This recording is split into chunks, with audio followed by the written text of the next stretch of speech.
حضور میں نے پوچھنا تھا کہ اسلام میں تو ویسے دکھاوا منع ہے یا اچھی چیز نہیں مانی جاتی، تو آج کل جو لوگ نئے نئے اور مہنگے مہنگے کپڑے اور مہنگے مہنگے پرس پہن کر پھرتے ہیں، اور جو آج کل نئے نئے کپڑے مہنگے مہنگے کپڑے پہن کر پھرتے ہیں اور نئے نئے بیگ مہنگے مہنگے بیگ پہن کر پھرتے ہیں، جو لوگ آج کل دیکھو جن کے پاس پیسے ہیں جی اور وہ احمدی ہیں اور اپنی عبادت کا بھی حق ادا کر رہے ہیں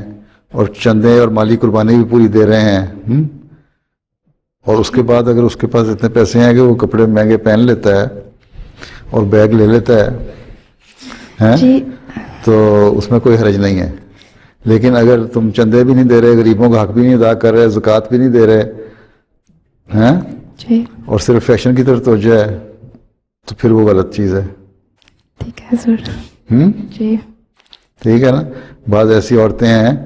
میں نے پچھلے فرینکفرٹ میں جو میں ذکر کیا تھا کہ بڑی امیر ہیں، مسجدوں میں انہوں نے چندے بھی بڑے بڑے رقمیں دی ہیں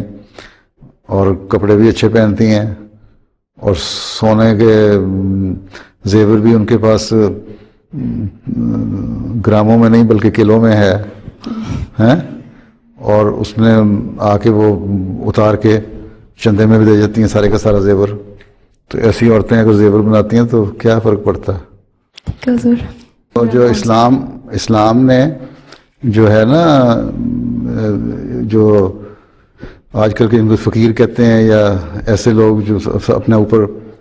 مٹی ڈال لیں اور کپڑے گندے لے کے پھرتے رہیں، صاف بھی نہ رکھیں، اس کا نہیں کہا. اسلام میں پرانے زمانے میں صحابہ میں بڑے بڑے بزرگ گزرے ہیں، صحابہ گزرے ہیں جو بڑے اعلیٰ اعلیٰ قسم کے لباس پہنا کرتے تھے،